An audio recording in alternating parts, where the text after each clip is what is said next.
Guys, Scott Lee Gabriel here, scottleegabriel.com, and today we're going to talk about intuitive integrity.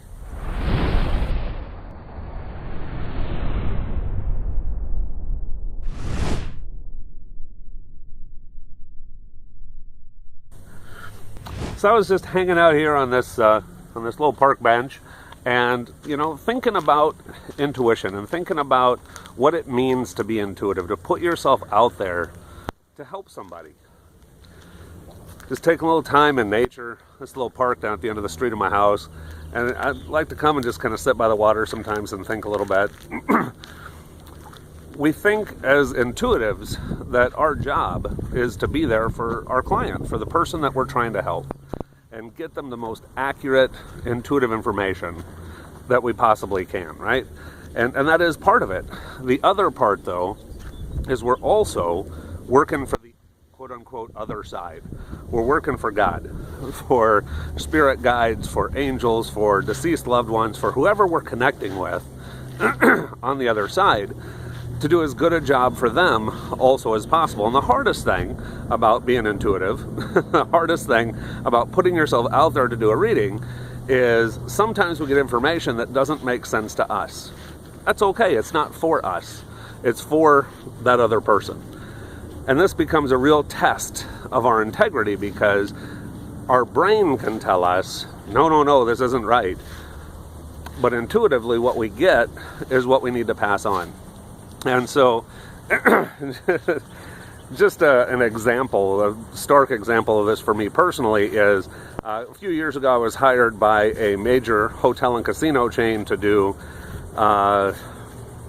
readings, if you will, for their high-end clientele, their VIPs.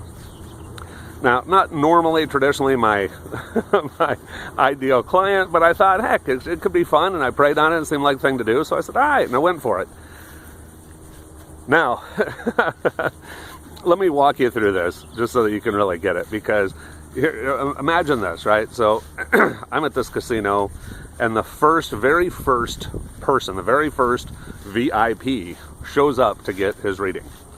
And he is a huge skeptic. I mean, huge.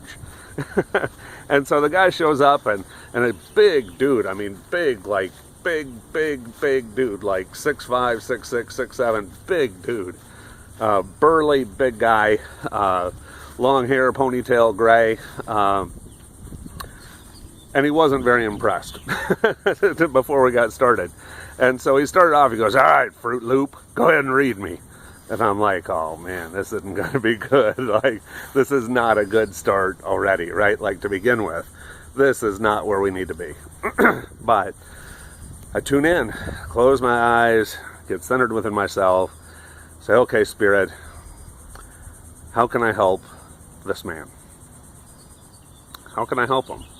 Who needs to connect with him? What does he need to know? And it was open to anything from God to spirit guides to loved ones who had crossed over. Just, he wasn't specific, so I was just looking for anything that would be most impactful for him and would help him out, be the most benefit to him. And what I see is this little girl, maybe 5 years old, 6 maybe, 5-6-year-old little blonde girl. And she looks at me and she says, you tell my dad I'm okay.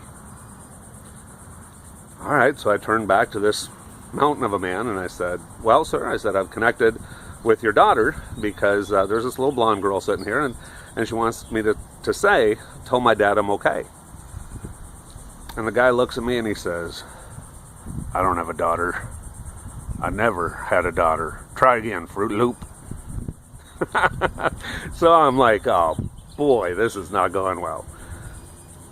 So I clear myself, center myself, set my intention, tune back in.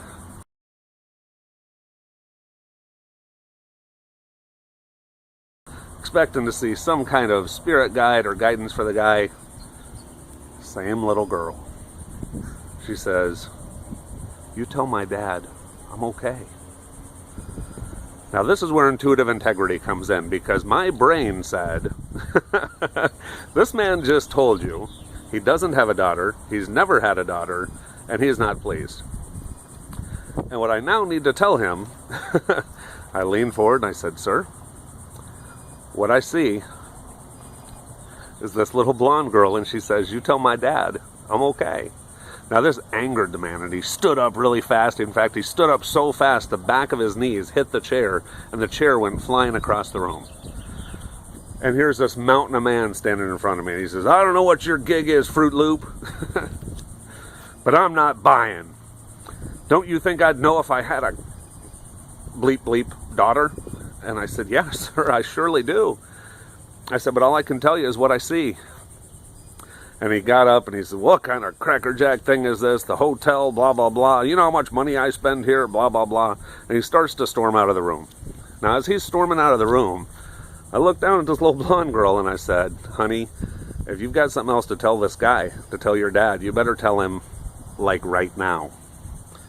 And the words that came out of my mouth was, as he was leaving, "Sir, if this is not your daughter, then right now, underneath your shirt, that I can't see, underneath your shirt is not a cross. Not only a cross, but a Celtic cross. A Celtic cross that was on a keychain that she sent you when you were in Vietnam. And she died before you came back from Vietnam. If you're not wearing that Celtic cross keychain necklace under your shirt right now, then I must have the wrong guy, because this little girl is pretty specific."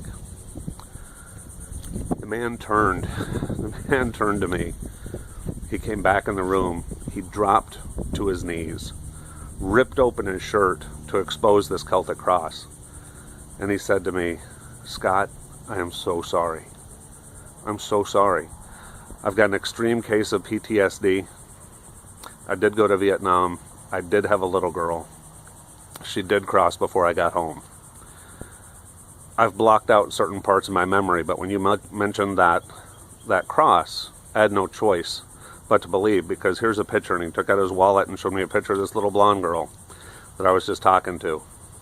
And he said, "I was so intent on proving you wrong, proving you were just a fake or a sham or a con artist or whatever, that I was not ready to hear anything you were going to say. But I really did, because of the PTSD, blocked out the fact that I had a daughter. But that confirms, that reminds me, here's the picture. Yes, I do. And thank you so much. Oh my God. Oh my God. Tell her daddy loves her." Now that was an extreme case, but it's the same with every reading. It's the same with every session.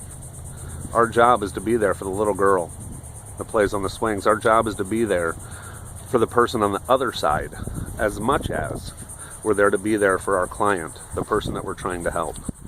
And even when things don't make sense to our mind logically, like in that case, the last thing I wanted to do was tell that guy for the third time that this little girl that he's already denounced twice as his daughter was coming through for daddy, and this is what she had to say. So didn't want to do that. But even though my mind said that, my spirit, my integrity was higher than my mind. And I said, "I am here for you on the other side as much as I'm here for your dad. My goal is to be here for both." So as we work with our intuition, and we're working on developing our intuition through these video series, through the different works that we do, it's so important to remember that integrity is absolutely key to what we do. Absolutely key. So we need to remember that. Remember, our motto here at ScottLeeGabriel.com is, let's make tomorrow better than yesterday. And let's start today. We can start this by really reaffirming and re-intending to have the highest level of integrity in the work that we do, in the things that we do, for the folks on this side and the unseen realm.